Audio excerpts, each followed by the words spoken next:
नमस्कार तथा सुप्रभात। काया कैरनमा तपाईंलाई साथी भोजेन्द्र बस्नेतसँगै दिपा तिमल सिन्हाको स्वागत छ। काया कैरन उज्यालो रेडियो नेटवर्कसँगै उज्यालो अनलाइन र मोबाइल एप्लिकेशनबाट एकसाथ प्रसारण भइरहेको छ। आज 2077 साल माघ 4 गते आइतबार पुष शुक्ल पक्षको चतुर्थी उपरान्त पञ्चमी तिथि सन् 2021 जनवरी 17 तारिक। काया कैरन शुरू गरौं मुख्य खबरका शीर्षकहरूबाट। आरोही निर्मल पूर्जा सहित 10 जना नेपालीद्वारा केटु हिमालको सफल आरोहण। हिउँदयाममा केटु आरोहणको विश्व रेकर्ड। कालापानी र लिम्पियाधुरा सीमा विवादबारे वार्ता गर्न भारत अनिच्छुक। परराष्ट्र मन्त्री गेवालीको भ्रमण औपचारिकतामै टुङ्गियो। तरकारीमा बिचौलियाको रजाई। अनुगमन प्रतिवेदन दराजमै थन्किँदा किसान र उपभोक्ता सधैँ मर्कामा। अमेरिकाले 50 वटै राज्यमा सुरक्षा सतर्कता बढायो। सबै राज्यका संसदमा आक्रमण हुन सक्ने चेतावनी। र प्रधानमन्त्री कप राष्ट्रिय पुरुष क्रिकेट प्रतियोगितामा आज 2वटा खेल हुँदै।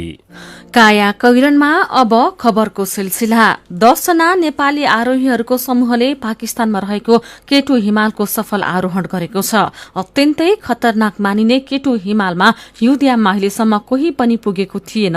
सबैभन्दा कम समयमा विश्वका 14 वटै हिमाल आरोहणको रेकर्ड बनाएका आरोही निर्मल पूर्जा सहितको टोली शनिबार बेलुका 5:15 बजे शिखरमा पुगेको टोलीमा सहभागी मिङमा डेभिड शेर्पाले जानकारी दिनुभएको छ। 8611 मिटर अर्थात विश्वकै दोस्रो अग्लो केटु हिमालमा अहिले -62 डिग्री सेल्सियस तापक्रम रहेको र प्रति घण्टा 100 किलोमिटरको गतिमा हावा चल्ने शेर्पाले बताउनुभयो। सफल आरोहणपछि आरोही निर्मल पूर्जाले सामाजिक सञ्जाल इन्स्टाग्राममा भन्नुभएको छ, मानव जातिका लागि इतिहास बनाइयो, नेपालका लागि इतिहास बन्यो भनेर पनि उहाँले लेख्नु भएको छ। केटु हिमालको सफल आरोहण गर्नेहरूमा आरोही निर्मल पूर्जा सहित मिङमा डेभिड शेर्पा, मिङमा तेन्जी शेर्पा, ग्याल्जेन शेर्पा, पेमचिरी शेर्पा र दावा तेम्बा शेर्पा, मिङबा जी दावा तेन्जिङ शेर्पा, किलु पेम्बा शेर्पा र सोना शेर्पा रहेका छन्। उनीहरू फरक 3वटा आरोहण दलबाट गएका हुन्। सबै आरोही शनिबार 10 बजे चौथो शिविर फर्किएका छन्। विगत 34 वर्षताको हिउँदयाममा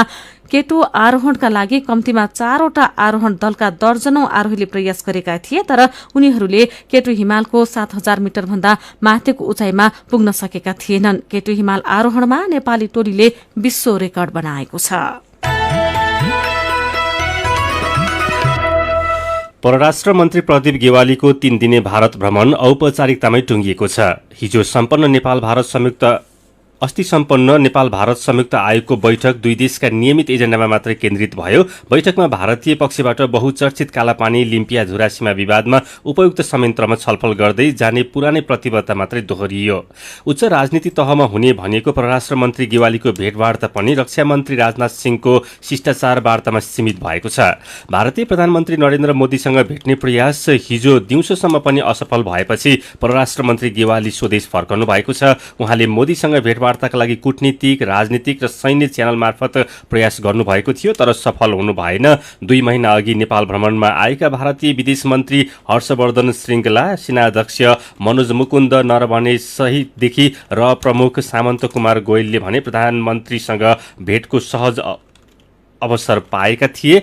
यसैबीच परराष्ट्र मन्त्री गेवालीले सीमाका विषयमा नेपाल भारतबीच सहमति नभएको बताउनु भएको छ। 3 दिने भारत भ्रमणबाट फर्केपछि हिजो अन्तर्राष्ट्रिय विमानस्थलमा पत्रकारसँग कुरा गर्दै उहाँले भन्नुभयो, भारतको पोजिसन अर्थात् अडान सबैलाई थाहा छँदैछ। हामी सहमतिमा पुगेका छैनौँ। समस्या छिटो समाधान गर्नुपर्छ भन्नेमा हामी पुगेका छौँ। सीमाका बाँकी काम गर्दै जानेछौँ। राजनीतिक तहमा कुरा गर्दै जानेछौँ। अन्य तहमा पनि छलफल हुँदै जानेछ। मन्त्री गेवालीले नेपाल भारत मित्रताबारे भने समीक्षा भएको बताउनुभयो। आधिकारिकताको विवाद चुलिएको नेकपामा दलको विधान समेत 2 थरी रहेको पाइएको छ। पार्टी एकीकरणका क्रममा आयोगमा एउटा विधान बुझाइएको थियो। त्यो विधान गएको वर्ष माघमा केन्द्रीय कमिटिबाट परिमार्जन गरिए पनि आयोगलाई जानकारी दिएर त्यसको अभिलेख अद्यावधि गराइएको थिएन। त्यही कारण अहिले नेकपाका केपी शर्मा ओली र पुष्पकमल दाहाल प्रचण्ड, माधव कुमार नेपाल पक्ष बीच कुन विधानका आधारमा विवाद छिनोफानो गर्ने भन्ने रस्साकस्सी चलेको छ। अहिले निर्वाचन आयोगले पत्राचार गर्दा एक थरी र नेकपाका दुई समूहले आयोगमा पत्राचार गर्दा अर्को थरी विधान प्रयोग गरिएको देखिन्छ। आयोग र दलका दुई पक्षले प्रयोग गरेका विधानका धारा मेल खाँदैनन्। आयोगमा रहेको नेकपाको फाइलमा महासचिव विष्णु पौडेलको हस्ताक्षर रहेको अन्तरिम विधान छ। दलले भने पुस्तकका रूपमा प्रकाशन गरेको अन्तिम विधान प्रयोग गरिरहेको छ। आयोगमा रहेको विधान नै पुस्तकका रूपमा छापिएको बताइए पनि कतिपय महत्वपूर्ण विषयमै भिन्नता रहेको छ। आयोगले भने एकीकरणका बेला पार्टीका तर्फबाट बुझाइएको विधानकै धारा प्रयोग गरेर पत्राचार गरेको जनाएको छ। पार्टी एकीकरणका बेला दलका तर्फबाट प्रमाणित गरेर जुन विधान पेश गरिएको छ आयोगले त्यसैका आधारमा पत्राचार गरेको हो। आयोगका प्रवक्ता राजकुमार श्रेष्ठले भन्नुभयो, आयोगले मान्ने भनेको प्रमाणित विधानलाई नै हो। तत्कालीन नेकपा एमाले र नेकपा माओवादी केन्द्र एक भएर नेकपा गठनका लागि 2075 साल जेठ 3 गते आयोगमा निवेदन दिएको थियो। आयोगले जेठ 23 गते पार्टी एकीकरण भएको निर्णय दिएको थियो। तराई मधेसका 21 जिल्ला जोड्ने बहुप्रतीक्षित राष्ट्रिय गौरवको हुलाकी राजमार्ग औपचारिक रूपमा निर्माण थालिएको 13 वर्ष नआएको छ। चालु आर्थिक वर्षको पनि 6 महिना पूरा हुँदैछ। आर्थिक वर्ष 2065-66 मा आयोजना निर्माण थालनी गर्दा आर्थिक वर्ष 74-75 मा सम्पन्न गर्ने लक्ष्य रहेको थियो। तर अहिले संशोधन गरेर आर्थिक वर्ष 79-80 पुर्याइएको छ। हुलाकी राजमार्ग निर्देशनालयले दिएको पछिल्लो प्रगति विवरण अनुसार अहिलेसम्म समग्रमा आयोजनाको भौतिक प्रगति 56% पुगेको छ। तर आयोजना निर्देशक रोहित कुमार विशुरालले संशोधित कार्यतालिका अनुसार तोकेकै समयमा आयोजना सम्पन्न गर्ने बताउनुभयो। आयोजनाको कुल 1792 किलोमिटर सडक मध्ये अहिलेसम्म 602 किलोमिटर मात्र कालोपत्र भएको छ। यस्तै 226 किलोमिटरको ग्राभेल सम्पन्न भएको छ। 695 किलोमिटर सडक निर्माणाधीन अवस्थामा रहेको छ। त्यसबाहेक चितवन राष्ट्रिय निकुञ्ज, शुक्लाफाँटा राष्ट्रिय निकुञ्ज, नवलपरासीमा पर्ने जगतपुर वन लगायत क्षेत्रमा 171 किलोमिटर सडकको अझै के गर्ने भन्ने अन्यल छ। किनकि विश्व सम्पदा क्षेत्रमा पर्ने ठाउँको वातावरण अध्ययन गरे पनि निकुञ्ज प्रशासनले मानेको छैन। हुलाकी राजमार्गको थालनी गर्दा 47 अर्ब 24 करोड रुपियाँ लागत लाग्ने अनुमान गरिएको थियो। तर पूर्व तयारी नगरी काम गर्दा समयमा काम नहुँदा लागत बढ्दै गएको छ। अहिले संशोधित कुल लागत 65 अर्ब 20 करोड रुपियाँ पुग्ने प्रक्षेपण रहेको छ। यो थालनीमा अनुमान गरिएको लागत भन्दा 17 अर्ब 96 करोड रुपियाँले बढी हो। हुलाकी राजमार्ग निर्माण थालनीको 13 वर्ष लाग्यो, 56% मात्र प्रगति शीर्षकमा आजको नयाँ पत्रिका दैनिकले खबर छापेको छ।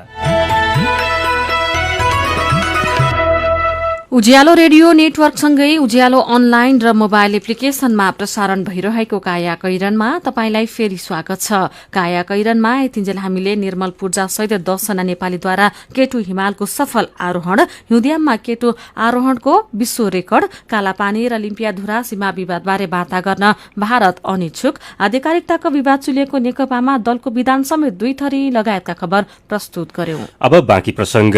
किसानले उत्पादन गरेको तरकारीमा बिचौलियाको रजाई हुने गरेको छ। किसानको बारीबाट खुद्रा बजारसम्म आइपुग्दा बिचौलियाहरूकै राजका कारण किसान र उपभोक्ता सधैँ मर्कामा छन्। बिचौलियाकै तह निर्धारण गर्ने र समस्या समाधान गर्न अध्ययन नभएको पनि होइन। सरकारी अधिकारीहरूले आधा दर्जनभन्दा बढी प्रतिवेदन बनाएका छन्। तर ती प्रतिवेदन दराजमै सीमित हुँदा बजार सुधार हुन नसकेको जानकारहरू बताउँछन्। किसानले 5 किलो काउली बिक्री गर्दा 25 रुपियाँ पाएका छन्। तर बीचमा हुने तहले मूल्य अस्वाभाविक बढाउँछ। कालीमाटीदेखि खुद्रासम्म आउँदा मूल्य झ्याप्पै बढ्ने गर्छ। राष्ट्रिय उपभोक्ता मञ्चका अध्यक्ष प्रेमलाल महर्जनले भन्नुभयो, किलोको 5 रुपियाँमा उठाएर उपभोक्तालाई 50 रुपियाँमा बिक्री गर्नु दादागिरी हो। तरकारी व्यवसायी र बिचौलियाका अगाडि सरकार निरीह हुँदा यस्तो समस्या देखिएको हो। सरकारबाटै बिचौलियाहरूलाई प्रोत्साहन गर्ने काम पनि भएको छ। चितवन, मकवानपुर, धादिङ लगायत क्षेत्रमा तरकारी बजारमुखी छन्। यी क्षेत्रबाट खरिद गरी काठमाडौँ उपत्यका, पोखरा लगायत ठूला शहरमा बिक्री गरिने प्रधानमन्त्री कृषि आधुनिकीकरण परियोजना चितवनका प्रमुख मेघनाथ तिमल सिन्हाले जानकारी दिनुभयो। तर पछिल्ला दिनमा किसानले पाउने काउलीको मूल्य घटेको उहाँको भनाइ छ। काउलीसँगै टमाटरमा पनि नाफा नभएको उहाँले बताउनुभयो। कालीमाटी फलफूल तथा तरकारी बजार विकास समितिका सूचना अधिकारी विनय श्रेष्ठले पनि केही दिन यता हिउँदे तरकारीको भाउ घटेको जानकारी दिनुभएको छ। यसअघि वाणिज्य आपूर्ति तथा उपभोक्ता संरक्षण विभागले गरेको अध्ययनमा पनि खुद्रामा अस्वाभाविक रूपमा बढाइएको देखाइएको थियो। विभागले काठमाडौँ उपत्यकाका विभिन्न 33 वटा तरकारीको खुद्रा पसलमा निरीक्षण गरी प्रतिवेदन तयार पारेको छ, जहाँ एकै ठाउँका पसलमा प्रति किलो औसतमा 10 देखि 15 रुपियाँसम्म फरक भएको पाइएको छ। विभागले अनुगमन गरे पनि उसले रचनात्मक भूमिका खेल्न सकेको छैन। विभागको अनुगमन राजस्व सङ्कलनमा मात्र केन्द्रित हुँदा बजार भने कहिल्यै पनि सुधार हुन सकेको छैन। तरकारीमा बिचौलियाको रजाई शीर्षकमा आजको कान्तिपुर दैनिकले खबर छापेको छ। सरकारले भारतमा उत्पादन भई प्रयोगमा आइसकेको कोभिसिल्ड नामको कोरोना विरुद्धको खोपलाई आपतकालीन प्रयोग गर्न अनुमति दिइसकेको छ। छिमेकी देश भारतमा समेत खोप लगाउन शुरू भएसँगै अब नेपालमा पनि कहिले शुरू हुन्छ भन्ने आम नागरिकमा चासो बढेको छ। अनुमति प्राप्त खोप कहिलेसम्म ल्याइन्छ र कसरी लगाइन्छ भनेर साथी राधा ढुङ्गानाले स्वास्थ्य मन्त्रालयका सहप्रवक्ता डाक्टर समीर मणि अधिकारीलाई सोध्नु भएको छ। मन्त्रालयले खोप ल्याउने सन्दर्भमा सबै बाटोहरू, सबै विधिहरू, सबै प्रक्रियाहरू खुला राखेको छ। एउटै मात्रै विधि, एउटै मात्रै प्रक्रियाहरू गर्दाखेरि त्यसको जोखिम पनि बढी हुन सक्छ, किनभने अहिले अन्तर्राष्ट्रिय बजारमा खोपको भर्खरै खोप नयाँ आएको, त्यसको लागि अलिक दौडधुप पनि बढी हुने, त्यसको लागि प्रतिस्पर्धा पनि बढी हुने, यी यावत कुराहरू रहन्छन् र हामीले सबै कुराहरूलाई मध्यनजर गरेर अनुदानमा ल्याउने कुराहरू, सम्बन्धित जुन देशमा उत्पादन हुन्छ सम्बन्धित देशसँग सिधै खरिदेर ल्याउने कुराहरू, सम्बन्धित उत्पादकहरूसँग पनि कुराकानी गरेर हाम्रा देशका आयातकर्ताहरू मार्फत सम्बन्धित उत्पादकसँग मार्फत यहाँ देशमा भित्र्याउने कुराहरू, यी सबै पाटोहरू जति छन् कूटनीतिक प्रयासहरूबाट अरू कूटनीतिक पहलहरू, द्विपक्षीय त्रिपक्षीय कुराकानी भइरहेका निकायहरूसँग पनि कुराकानी गरेर ल्याउने प्रक्रियाहरूका लागि बाटो खुला राखिएको छ। यसमा सहजीकरण गर्ने गरी सरकारले आवश्यक कामहरू पनि गरिरहेको छ। अहिले तत्कालको खोपहरू हामीले अनुदानमा प्राप्त गर्ने र सरकारले आफैले खरिद गर्ने दुईटै विधि प्रक्रियाहरूबाट खोप ल्याएर अभियानहरू सञ्चालन गर्ने गरी तयारी अगाडि बढाएका छौँ। छिटै नै सुरु हुने गरी तयारीहरू भइरहेछ, किनभने अहिले हामीले देख्दाखेरि एउटा खोप दर्ता भएको गरी सूचनाहरू, समाचारहरू बाहिर देखिरहे पनि यसका लागि निकै ठुलो कार्यदल बनाएर निकै लामो समयदेखि सानो सानो बाटोहरूमा पनि केलाएर सरकारले कामहरू, तयारीहरू अगाडि बढाइरहेको अवस्था छ र त्यसको परिणामस्वरूप हामी आजसम्म एक एक स्टेप गर्दै ती सबै कुराहरू सुन्दै बुझ्दै आएका छौँ र अब पछिको स्टेपहरू भनेको हामीले खोपहरू लगाउने अथवा खोपहरू ल्याइयो अभियान सुरु भयो भन्ने गरी त्यो समाचारहरू हामीले चाँडै दिन पाइने अवस्थाहरू आउँछ। अब यो चाहिँ ठ्याक्कै कहिलेसम्म होला, कहिलेसम्म खोप आउला र कहिलेबाट सुरु होला? किनभने भारतमा पनि सुरु भइसकेको त्यो हिसाबले नेपालमा मान्छेलाई चासो छ कहिलेबाट सुरु होला भन्ने खालको। खोप ल्याउने, खोप सञ्चालन गर्ने गरी गर्नुपर्ने धेरै तयारीहरू सकिसकेको अवस्था छ। खोप चाँडै नै आउँछ। अहिले ठ्याक्कै मैले भनिहाल्दाखेरि खोप अभियान सञ्चालन गर्ने सन्दर्भमा एक दुई दिन तलमाथि हुँदाखेरि अलिकति यो समय थियो भन्ने गरी हुन्छ भन्ने अर्थले मैले अहिले त्यसलाई केही भनिनँ, तर तयारीहरू हाम्रो एकदमै सकेसम्म चाँडो लगाउने गरी तयारीहरू अगाडि बढिसकेको छ। प्राथमिकता दिएर फ्रन्टलाइनमा खटिने व्यक्तिहरूलाई लगाइने भनेको छ। सुरुवाती चरणमा कसरी छनौट गरिन्छ र कसरी लगाइन्छ? पहिलो चरणमा नेपाल सरकारले समग्र खोप लगाउनु पर्ने भनेर पहिचान भएका 72% मध्येको 3%लाई फ्रन्टलाइनमा रहेर काम गर्नुहुने स्वास्थ्यकर्मी लगायतका जो व्यक्तिहरू बढी संक्रमणको जोखिममा पनि, जो संक्रमित भयो भने सेवा प्रवाहमा पनि जोखिम हुने र जोखिममा भएका वर्ग पनि संक्रमित त्यहीबाट हुने सम्भावना भएका वर्गहरूलाई पहिलो चरणमा लगाइन्छ। त्यसपछि रोग प्रतिरोधात्मक क्षमता कम भएका व्यक्तिहरू जो 17% पहिचान भएको छ, त्यस्ता व्यक्तिहरूलाई त्यसपछि क्रममा लगाइन्छ र त्यसभन्दा पछि क्रमशः 20%लाई, त्यसपछि बाँकी रहेको यसो गर्दा 32% बाँकी रहन जान्छ। त्यसपछि बाँकी रहेको 32%लाई खोप लगाएर सबैलाई खोप पुर्याउने योजना छ। उहाँ हुनुहुन्थ्यो स्वास्थ्य मन्त्रालयका सहप्रवक्ता डाक्टर समीर मणि अधिकारी। नेपालमा अनुमति प्राप्त खोप ल्याउने विषयमा जानकारी दिँदै तपाई अहिले सुन्दै हुनुहुन्छ काया कैरन। हामीसँग मेरो पनि भन्नु छ सँगै खबरको सिलसिला बाँकी नै छ, सुन्दै गर्नुहोला। काया कैरनमा तपाईलाई फेरि स्वागत छ। अब बाँकी खबर। बढ्दो विद्युतीय सामग्रीको प्रयोगसँगै विद्युतीय फोहोरको व्यवस्थापन चुनौतीपूर्ण बन्न थालेको छ। नेपालमा उत्पादन हुने कुल फोहोरको 5% विद्युतीय सामग्रीसँग सम्बन्धित भए पनि सरकारले यसको व्यवस्थापनको तयारी नगरे विज्ञहरूले चिन्ता व्यक्त गरेका छन्। विद्युतीय सामग्रीको प्रयोग बढ्दै गए पनि यसको व्यवस्थापन नहुँदा मानवीय जोखिम पनि बढ्दै गएको विद्युतीय फोहोर सम्बन्धी अनुसन्धानदाता एवं त्रिभुवन विश्वविद्यालयकी सहायक प्राध्यापक ज्योति गिरीले बताउनुभयो। विद्युतीय फोहोरको उदाउँदो चुनौती विषयक अन्तर्क्रिया कार्यक्रममा अनुसन्धानदाता गिरीले विद्युतीय सामग्रीको व्यवस्थापकीय नियमन अभावले भविष्यमा ठूलो समस्या आउन सक्ने बताउनु भएको छ। विद्युतीय फोहोरको प्रशोधन तथा व्यवस्थापन पनि फरक हुने भएकोले अहिलेको अवस्था र संयन्त्रबाट व्यवस्थापन हुन नसक्ने उहाँको भनाइ छ। नेपालमा चलाइने मोबाइल, टेलिफोन, टेलिभिजन, ल्यापटप, बिजुलीको फ्यूज, ब्याट्री जस्ता सामग्रीको उपयोगिता सकिएपछि फालेको अवस्थामा नै विद्युतीय फोहोर निस्किने गरेको छ। कक्षा 2 मा पढ्ने बिनिसा घरती निर्माणाधीन विद्यालयको छेउमै पुगेर भाइ बहिनीसँगै माटो कोरेर खेल्छिन्, कखरा सिकाउँछिन्। बाबुआमाले गाली गरेपछि घर फर्किन्छिन्। यो उनको दैनिकी जस्तै बनेको छ। कक्षा 5 मा पढ्ने टेकबहादुर विक विद्यालय भएको ठाउँमा बगर मात्र देखेर टोलाउँछन्। विद्यालय पोसाक लगाएर अन्य क्षेत्रका विद्यार्थी पढ्न गएको देखेर उनको अनुहार एकाएक मलिन हुन्छ। उनलाई भने चाहेर पनि तत्कालै विद्यालय जाने अवस्था छैन। उनी पढ्ने ढोरपाटन नगरपालिका 9 को सुप्राङमा रहेको नवचेतना प्रावि गएको भदौ 17 गतेको बाढी पहिरोले बगाएपछि अझै पूर्ण रूपमा सञ्चालन हुन सकेको छैन। विद्यालय रहेको ठाउँमा अहिले खोला बगेको छ। शिक्षक र अभिभावक मिलेर कक्षा चलाउने निर्णय गरे पनि जाडोले बालबालिका बिरामी हुन थालेपछि विकल्प खोज्न नसकेको प्रधानाध्यापक रामबहादुर घरती बताउनुहुन्छ। राष्ट्रिय पुनर्निर्माण प्राधिकरण, नगरपालिका र सांसद मार्फत स्थानीय साझेदारी पूर्वाधार विकास कार्यक्रमको बजेट माग गर्दा पनि नपाएको उहाँले गुनासो गर्नुभयो। विद्यालयमा 150 जना विद्यार्थी रहेका छन्। धेरैजसो विद्यार्थी दलित समुदायका छन्। उनीहरूमध्ये बाल विकास केन्द्रसहित कक्षा 11 र 2 का बालबालिकालाई माघ महिनाको जाडोमा खुला आकाशमुनि पढाउन नसकिएको घरतीले बताउनु भएको छ। सामान्य छात्र बनाउन पनि बजेट नभएपछि पढाउने अवस्था भएको छैन। विद्यालय बगाएको थाहा पाएपछि स्थानीय करबहादुर छन्त्याल, जीवन पटचन लगायत स्थानीय युवाले देश विदेशमा रकम संकलन अभियान चलाएपछि भने विद्यालय व्यवस्थापन समितिले जग्गा किनेर सुरक्षित ठाउँमा विद्यालय बनाउन लागेको छ। यो खबर बागलुङको। विद्यालय बगेपछि बगरमै पढाइ शुरू भएको छ।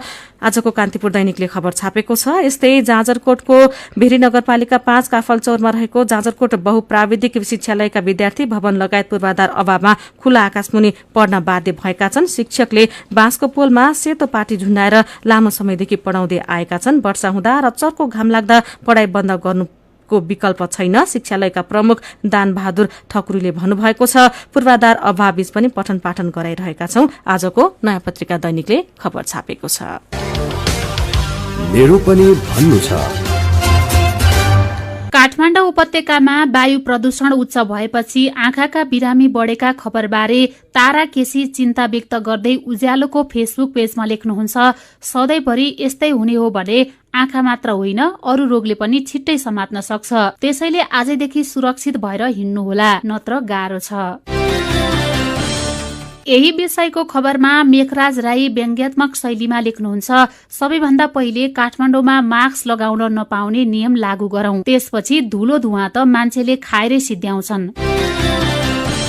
केपी बाका के कुरा, माथला घरका हजुरबा कसका मात्रै बा शीर्षकको व्यङ्ग्य पढेर डाँसुराम पौडेल पनि व्यङ्ग्यात्मक शैलीमा नै लेख्नुहुन्छ, किन मलाई बा भनेको भनेर सोध्न पनि नमिल्ने, अबदेखि बा नभन भनेर हप्काउन पनि नमिल्ने, बा हुनुको पीडा जस्तै आमा हुनुको पनि पीडा उस्तै छ।